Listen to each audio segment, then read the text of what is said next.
so many people joining us, and I know a lot of people have been looking forward to this. So welcome along, officially welcome along to the first of APM's series of presentations in the lead up to International Day of People with Disability. We're delighted to be offering not one but 4 amazing presentations this year from people with disability, each with a slightly different perspective on what they feel they need to be able to thrive in a workplace. For those of you who haven't met before, my name's Jason Diedrich and I'm the General Manager of APM Communities. I'm also the lead for Diversity, which is APM's employee resource group for staff with disability, illness or injury.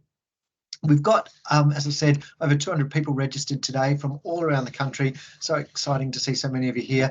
I'm located on Boonwurrung country today, south of Melbourne, and I acknowledge that as outlined in the Uluru Statement, the Aboriginal and Torres Strait Islander tribes were the first sovereign nations of the Australian continent and its adjacent islands, and possessed it under their own laws and customs. This their ancestors did, according to science, more than 60,000 years ago. At a global level, APM recognises the significance of Indigenous peoples' communities and the important role they play both in our own workforce but also in the countries where we deliver services, underpinning our efforts to build a culture that embraces diversity, equality and inclusion. I'm a very big believer that diversity makes us stronger as an organisation and as a community, and I'd like to acknowledge anyone joining us today who's Indigenous, anyone who comes from a culturally and linguistically diverse background, anyone who identifies as part of the LGBTIQA+ community, or anyone who has a disability. And of course, that's what we're here to talk about today, is the disability side of things. And we're joined by Ben Aldridge, who'll be talking with us about what flexibility and adaptations make it easier for someone with mental health concerns to thrive at work. By his own admission, Ben's been many things in his life: a soldier, a troublemaker, an explorer, and a poor decision maker. His words, not mine. Currently, he's a husband, a father, a business owner, a quadriplegic, and a person living with mental illness. He's the founder and managing director of 30 Foot Drop. He's a dedicated systemic advocate, an innovator and an educator in the disability space. In APM Communities, we've had the pleasure of Ben being a stakeholder on a number of our community projects as well, including the Alkimos City development and the non-participant plan project, both of these benefiting from his experience in co-design. We've also had the opportunity to see Ben's Empowered Leadership Program in action, which is a program aimed to develop the leadership potential of the disability community across WA. And at a personal level, I've met Ben virtually, at least, through a scholarship that we've both received with Australian Network on Disability and the Australian Institute of Company Directors. That's been a really valuable course. I'm sure Ben will agree. So Ben's going to share with us his thoughts now, and we'll have some time for questions a little later on. The presentation will go for about 25 or 30 minutes, and then we'll have 10 minutes for questions. So feel free to write your questions in the chat, and at the end we'll get to as many of those as we can in the time that we've got, and we'll pose those to Ben. So without further ado, I shall hand over to Ben. Thanks very much. Thank you very much, Jason. Thank you very much for the introduction. I'm very happy to be here today doing this with you guys. I'd like to start by telling you guys that I live in Capel, the traditional country of the Wadandi people, and for more than 70,000 years they've been living and working here. I thank them for looking after this land, which I live on, work on and play on and raise my children on. I would also acknowledge traditional owners of the country where you're standing, wherever that may be, because we need to remember that under the concrete and asphalt, this land was and always will be the traditional land of our first custodians. I also want to take a moment to acknowledge the disabled people who have lost their lives, not only due to their illness, but also negligence, suicide and eugenics. This is not a problem of the past. It still happens today, and we must do better. For those who don't know, the flag on the screen is actually the Disability Pride flag, something that has been introduced over the last couple of years internationally, and I'm doing my little bit to spruik it within Australia. I love what it stands for. The black field represents the colour of mourning and rage for those who are victims of ableist violence, and also rebellion and protest. The 5 colours there represent the variety of needs and experiences of the disability community. So invisible and undiagnosed disabilities, physical disabilities, neurodivergence, psychiatric disabilities, and sensory disabilities. The parallel stripes are there to show solidarity within the disability community and all of its differences. And the diagonal band is cutting across the barriers that separate disabled people, creativity and light cutting through the darkness. Some quick trigger warnings for today. I'm going to be speaking about mental illness, its impact on my life and the trauma caused by the stigma surrounding it. I acknowledge this content may be difficult and encourage you to take care of your safety and well-being.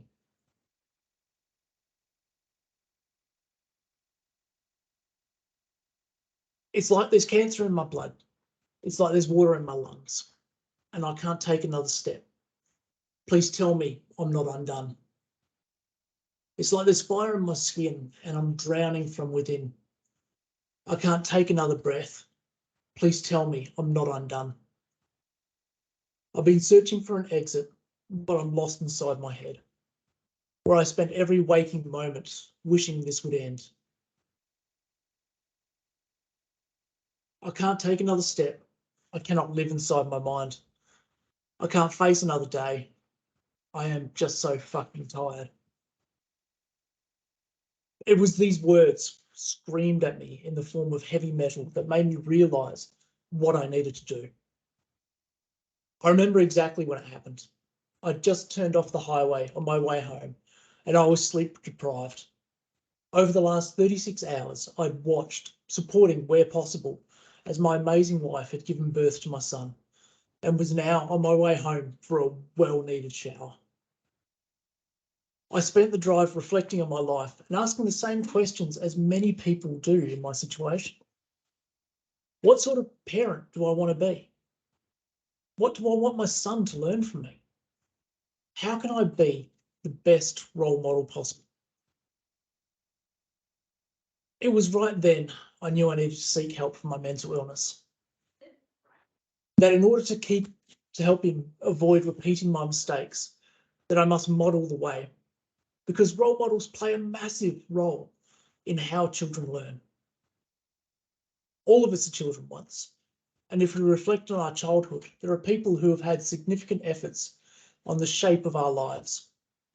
These could be parents, grandparents, teachers, uncles, neighbours, coaches. Their title makes no difference, but their effect is always felt. My family, like so many, has a history of mental illness that's never talked about and is hidden away. Growing up, I was taught that to suffer from mental illness is to be shameful and that admitting to it was weakness. That in order to be respected as a man, I must never show weakness, that I must be independent and self-sufficient. So when I returned to Australia from serving overseas in the Australian Army, I did what I was taught. I didn't allow the weakness to show and refused the help that I was offered. I'd make excuses or find ways to cover up my symptoms. A short temper? I'm not angry. I just don't have tolerance for fools. Jumping at loud noises? Come on, we all do. So what if I have nightmares? A few drinks will help me sleep. I was so wrapped up in trying to implement what had been modelled to me as a kid that I couldn't see what was happening to me. And a few drinks turned into a few more until suddenly I was bordering on alcoholism. A bottle of spirits a night to help me sleep.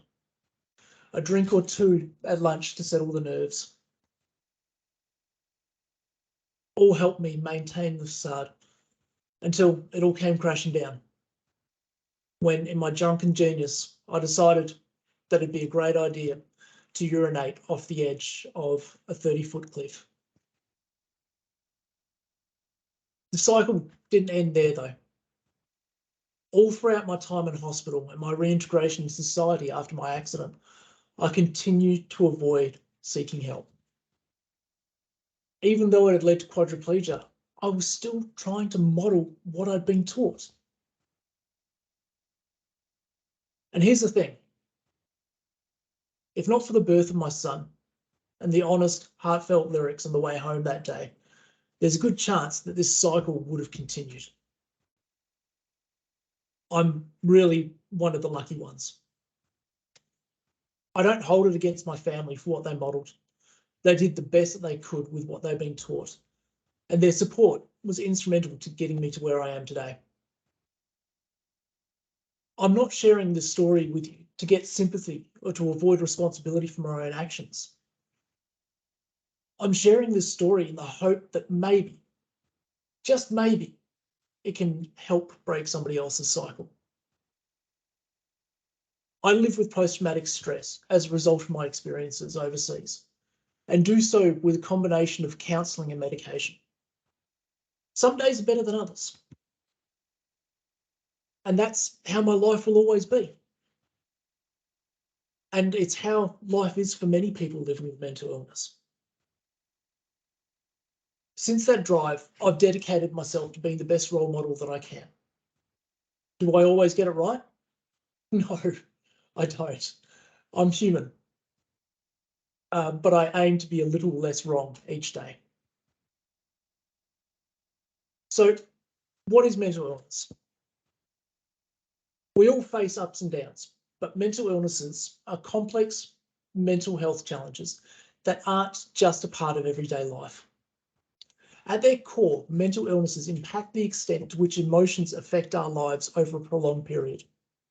In fact, professionals recommend that if depression or anxiety or any other form of distress is having a significant impact on your ability to function, to work or study or socialise, especially over a prolonged period of at least one or more than 2 weeks, then seeking professional help is very much recommended. The latest national survey found that nearly half of Australians will have a mental illness in their lifetime, and 1 in 5 have had a mental illness in the previous 12 months. What does differ is how each of us experience mental illness and how it manifests. And this can make mental illness really tricky because unlike physical illnesses, we can't rely on similar reactions or symptoms from instances. This is why 5 people can all experience exactly the same incident, and yet each of them have a completely different reaction. It also means that we can never understand what may cause someone else distress for their mental health, or for their mental health to deteriorate. This combination of not being able to see someone's mental state and the variations between what affects people has led to horrible stigmas that endanger the lives of so many each year. The stigma surrounding mental health can be summed up in one sentence. Having mental health issues and seeking help makes you weak. This stigma originates from the complexity of mental health, where people dismiss or disbelieve it because it doesn't align with their own experiences. People who have never experienced it have trouble understanding it. Added to this is the idea that in order to be respected in society, you need to be a pillar of strength to deal with your own problems.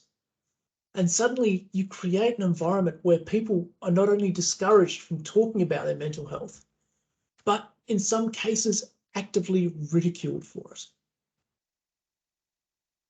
So what is it like living and working with mental illness? The first time I told somebody that I was mentally ill, they reacted with disbelief. Really? They asked. You don't look sick to me. The second time I saw someone, they disbelieved me. We all get depressed sometimes. Hard enough. I've been made to feel like my mental illness is my fault. I wasn't trying hard enough. I needed to change my perspective. I wasn't being open-minded. I was exaggerating. I was only looking for sympathy. They all implied that if I wasn't mentally well, it was obviously an issue with me that had nothing to do with the systems that fail us. My failure to live a functional, happy life had nothing to do with the biological, psychological, and sociological factors that contribute to mental health. Instead, it always seemed to circle back to me, my failures and apparent lack of willpower that kept me down. For a while, this kind of gaslighting, the denial of my struggles that made me question my own reality, convinced me that my mental illness wasn't valid or real. Like many who live with mental illness, it was impossible for me to move forward in my recovery until I actually stopped blaming myself and started seeking out the right type of support. But this can feel impossible to do when everyone is convinced that you're doing something wrong. In my experience, we live in a culture that routinely questions the severity of our illnesses and the sincerity of our efforts. We constantly blame the victim, and this hinders our efforts to access the care that we need. I want to spend a moment to unpack these criticisms, because the reality is they not only harm just me, but the millions of people that grapple with these illnesses every day. Here are 4 ways people with mental health conditions are blamed for what they're going through, and what we can learn from these harmful assumptions.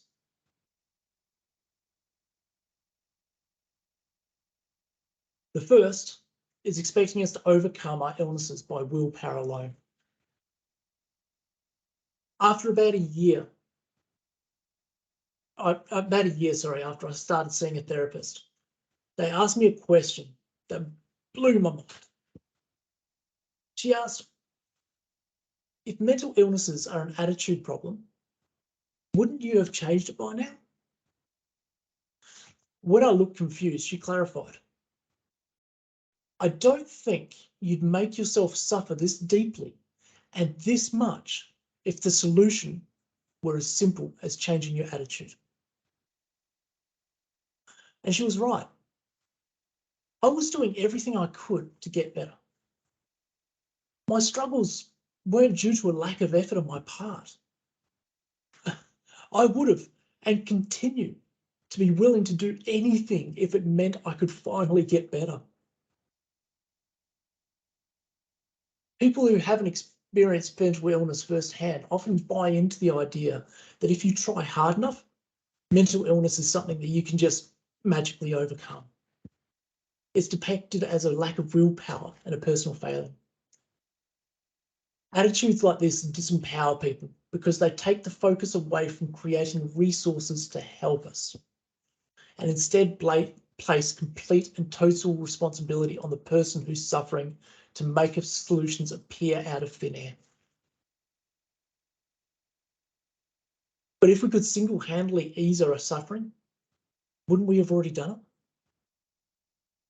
Mental illness isn't fun, and it often fucks with our lives in significant ways. In fact, mental disorders are a leading cause of disability worldwide. When you place the burden on mentally ill people rather than advocating for a system that supports us, you put our lives in danger. Not only are we less likely to seek out help if we're expected to go it alone, but legislators won't think twice about slashing funding if it's treated as an attitude problem rather than a legitimate public health issue. No one wins when we abandon people with mental illness. And in fact, there's a good chance you'll be shooting yourself in the foot because most people will experience mental illness in their lifetime.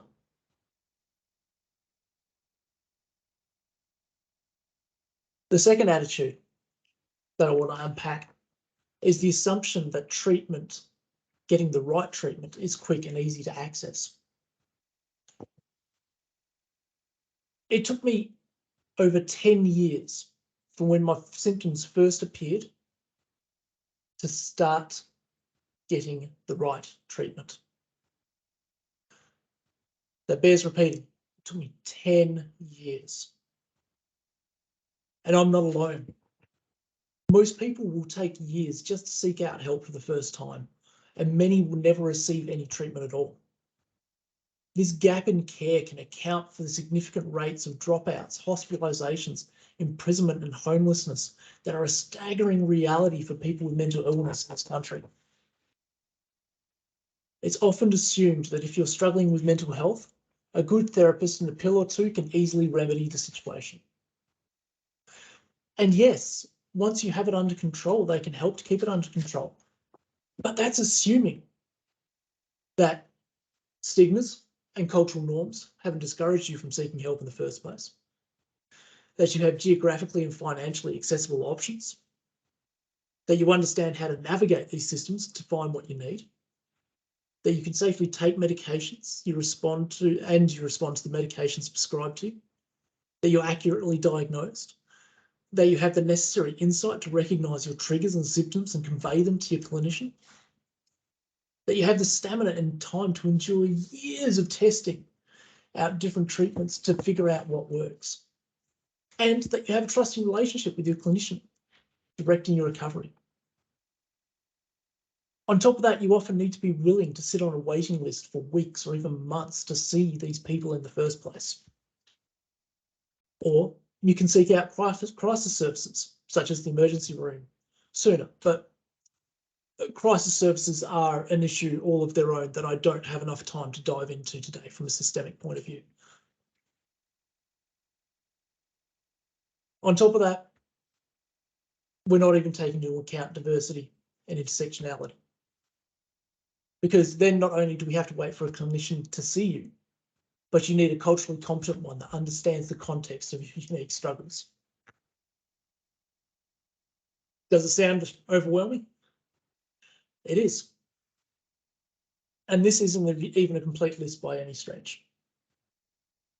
This is damn near impossible for many of us, a massive barrier that doesn't even take into account financial pressures of needing to balance work and treatment for financial pressures. There are so many barriers and complexities seeking out treatment. Yet instead of addressing the laundry list of reasons why mentally ill people don't get treatment, people just assume that we're not trying hard enough or that we don't actually want to get better. It's ridiculous. It really is. The third assumption, or the third sort of attitude, sorry, expecting us to keep a positive attitude.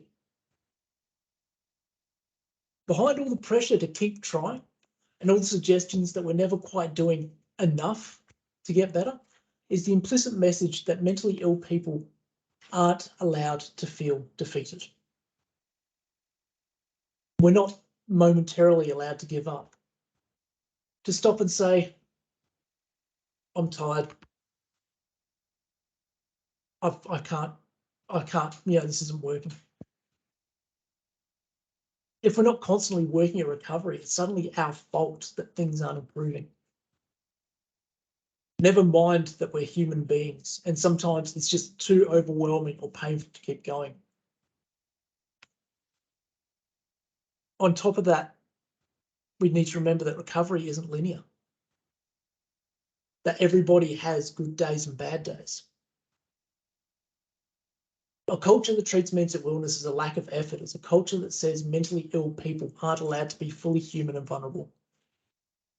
It dictates that the effort is our sole and constant responsibility, and that we aren't allowed moments in which we can grieve, give in, or be afraid. In other words, it's dictating that we can't be human. This is unrealistic and unfair burden to place on people, especially because the level of dysfunction that mental health conditions can present can make it nearly impossible to advocate for ourselves in the first place. Feeling discouraged is valid. Feeling afraid is valid. Feeling exhausted is valid. There's a full spectrum of emotions that come with recovery, and part of humanising mental illness requires that we hold space for these emotions. Recovery is a discouraging, scary, and exhausting process that can wear down the most resilient amongst us. This has nothing to do with people's personal failings and everything to do with the fact that these illnesses can be difficult to live with. If you blame us for not trying harder or trying enough, demonizing these moments when we feel most vulnerable or defeated, what you're saying is that if we aren't superhuman and invulnerable, then we deserve our pain. And this is untrue. We don't deserve this. And we certainly don't ask for it.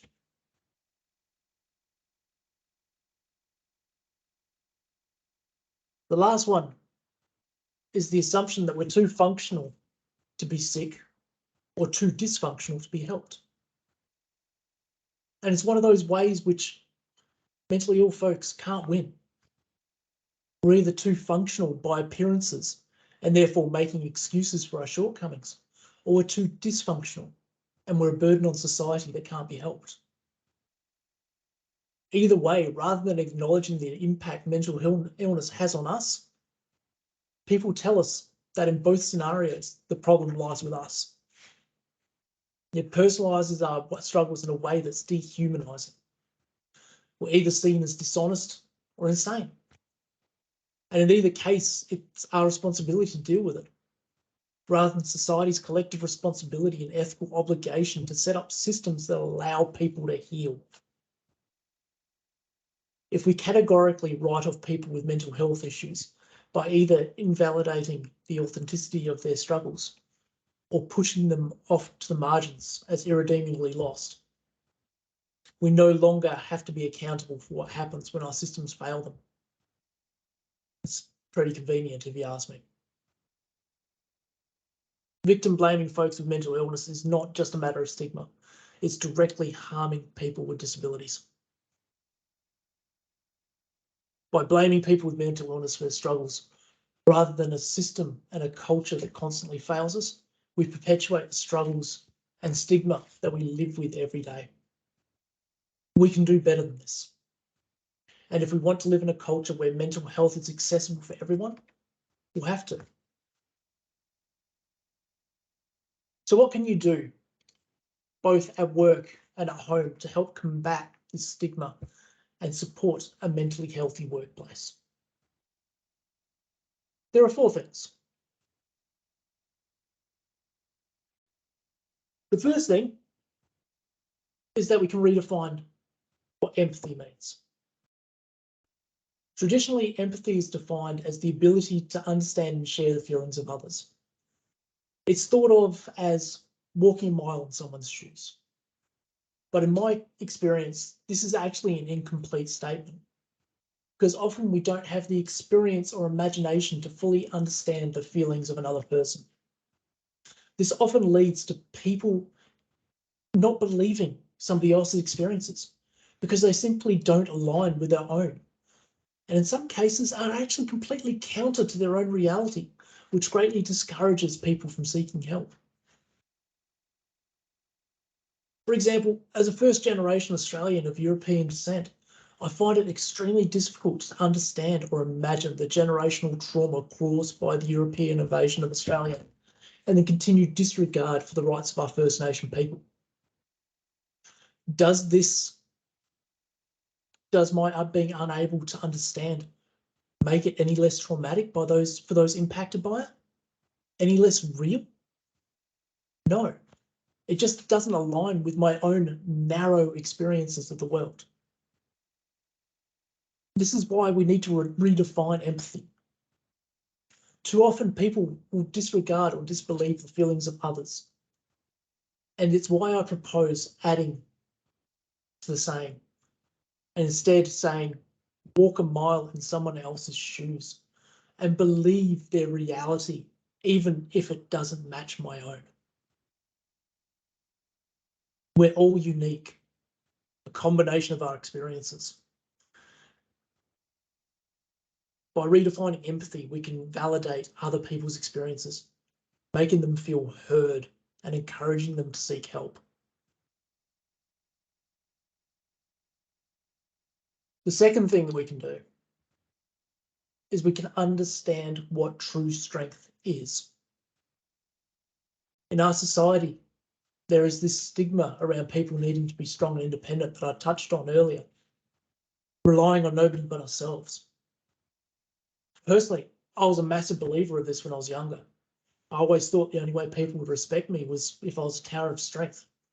Standing on my own 2 feet was the way to go, and it was weak to ask people for help. Well, you can see how it turned out for me. I was suffering from mental illness that I knew nothing about, but because I was a man, I knew better than any other professional, and I could defeat this thing. And this couldn't be further from the truth. We're all different with our own strengths and weaknesses. We don't know everything, and no amount of bluffing or bravado will make up for it. True strength comes from working with others, accepting each other's strengths and weaknesses and finding ways to work together. The same goes for mental health, because regardless of the issue, anyone that you ask for help will always have one thing going for them. They're not you. They have perspective and distance on the problem. The closer you are to a problem, the more entangled in its intricacies you become, and the less you truly see of it. By sharing their perspective and skills, others can transform your view. And this makes sense. But why doesn't it happen more often? The problem is that asking for help is daunting. It requires us to become vulnerable and admit that you need help. And this is where my third point comes in.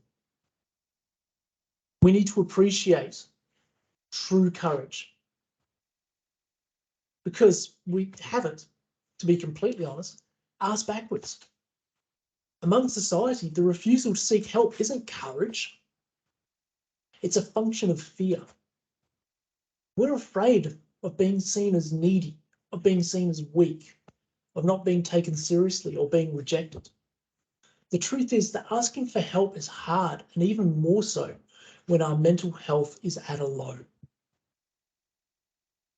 Asking for help takes courage because it requires not only the admission that you need help, but also the willingness to let other people have some say in your personal affairs. And this is terrifying. And we need to recognize the courage that this takes by treating it with the respect that it deserves.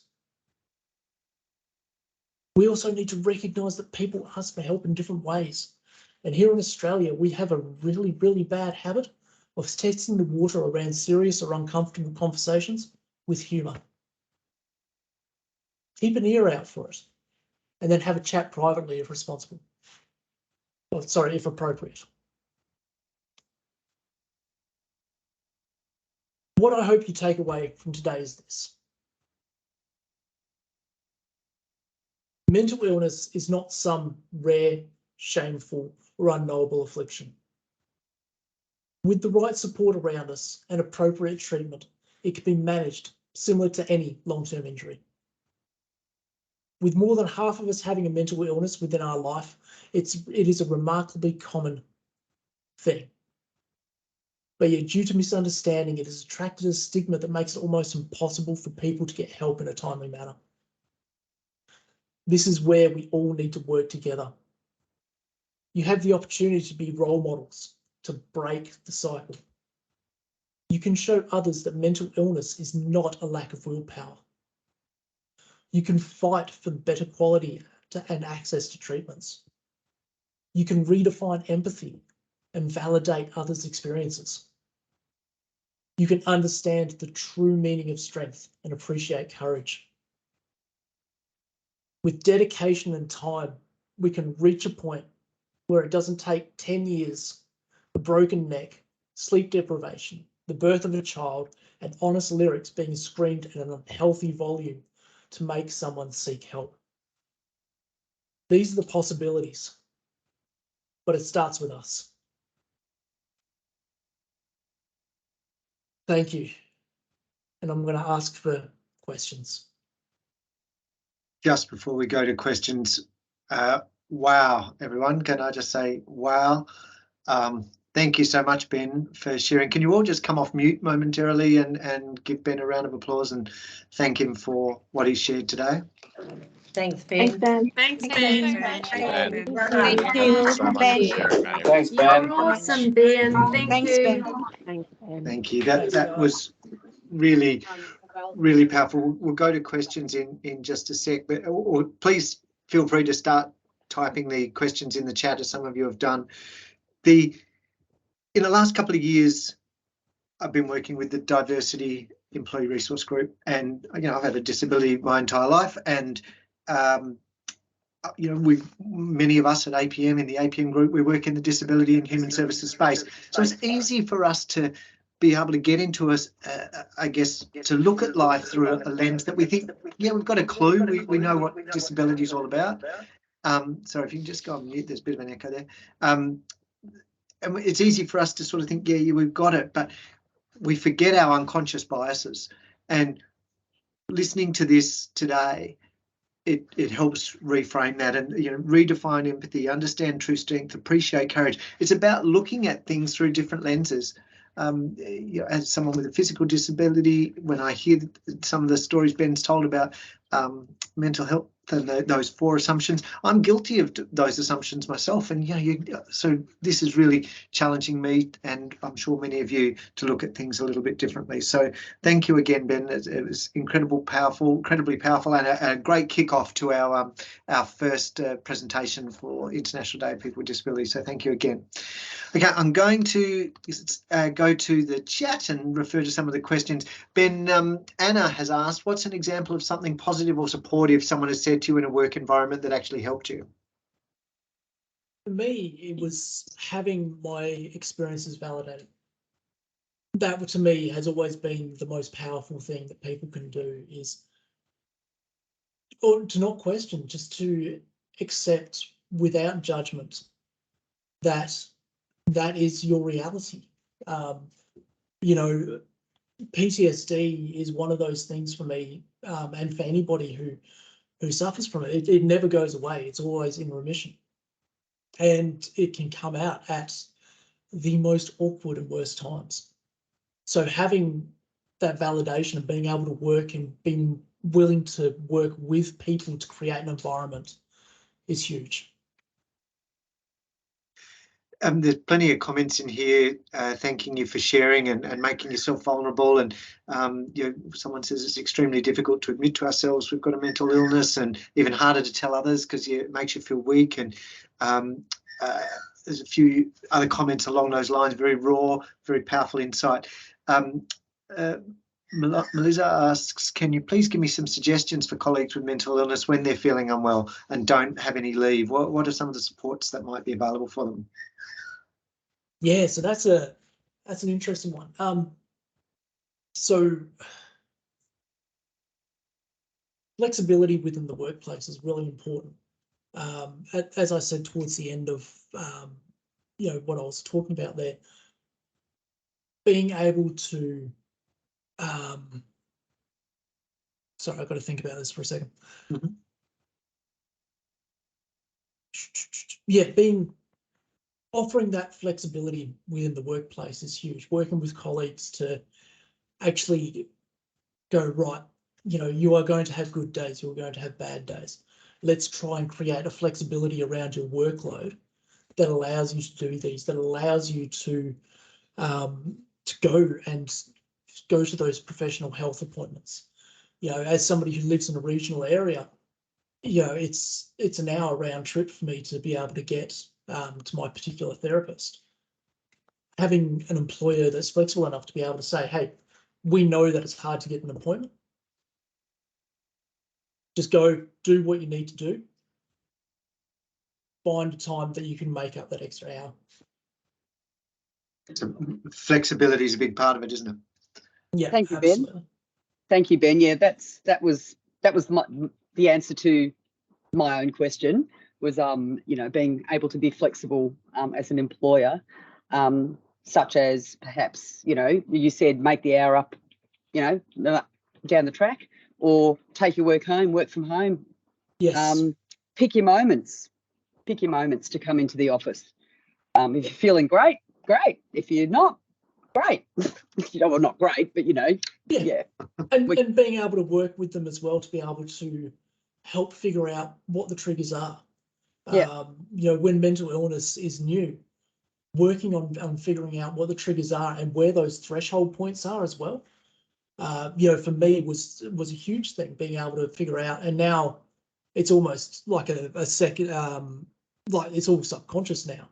But for me, I know where my thresholds are when it comes to PTSD, and I know, okay, I'm getting near that threshold, I need to stop now. Thank Having you. an employer that's flexible enough to allow that is essential. We've got Yeah. time for a couple more questions. Gecko asks, what's a way that you found that makes businesses stand up and pay attention and make this a priority?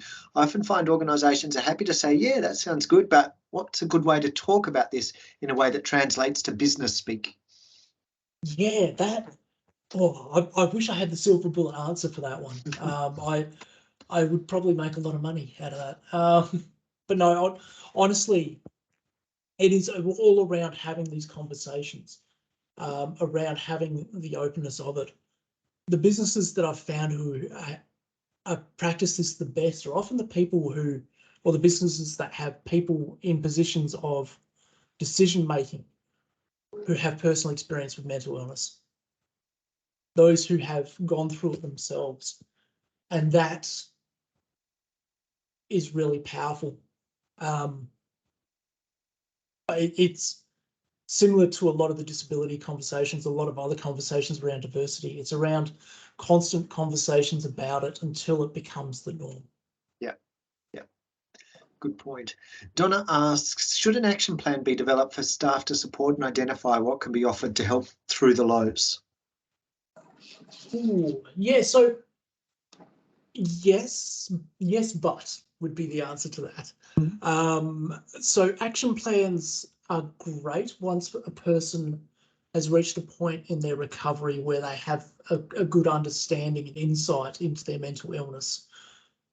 Early on in the piece, there's a danger of setting up unfair expectations through the action plan. So as part of the recovery process, yes, but it needs to be done at the right time. Terrific.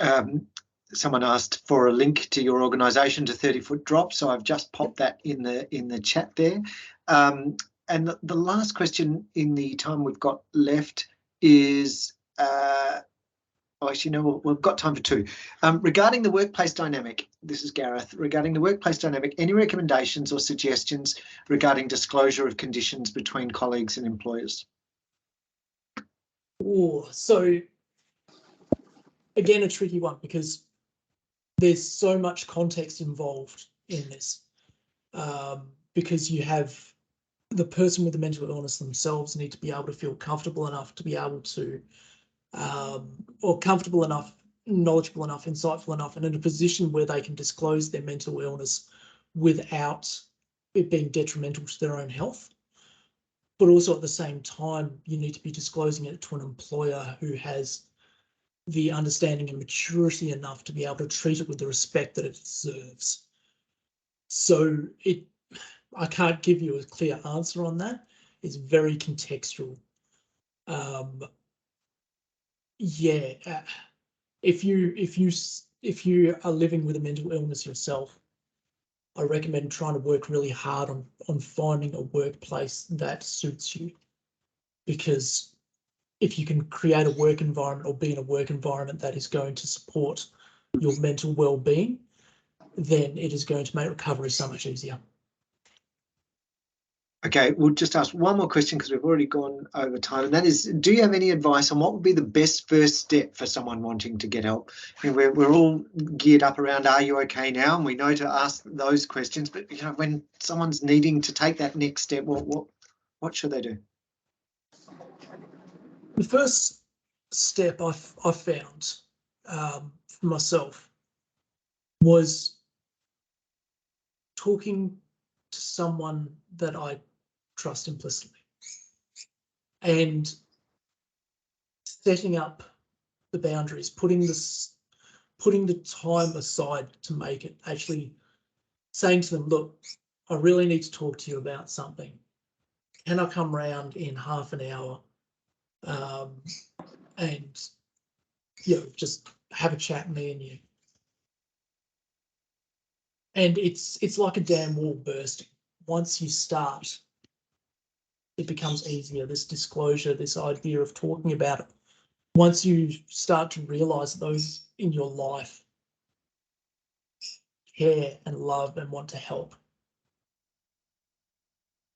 Yeah, it's finding that first person and finding that someone that you really trust and figuring it out. That's great. Look, thank you, Ben. Thank you, everyone, for your attendance today. We've had a great response from employees of the APM group across the country and a great response from APM customers and friends. So thank you so much for coming along. Some fantastic themes that came through today that I'm sure we'll see in the other presentations as well, but with different angles, I guess, because different disabilities all have, we're not a homogenous group, the disabled population. We all have different perspectives. So thank you, Ben, for kicking off our series. We have Peter Sim presenting on Monday. He's going to be looking at things from an autism perspective. The following Monday, we have Ellie Cole, Paralympian extraordinaire, talking about things from a para-athlete perspective and what employers can do there. And then a few days after that, we have Ben Johnston, who's looking at things from, or will be talking about things from a vision impairment perspective as well. So lots of different angles to take.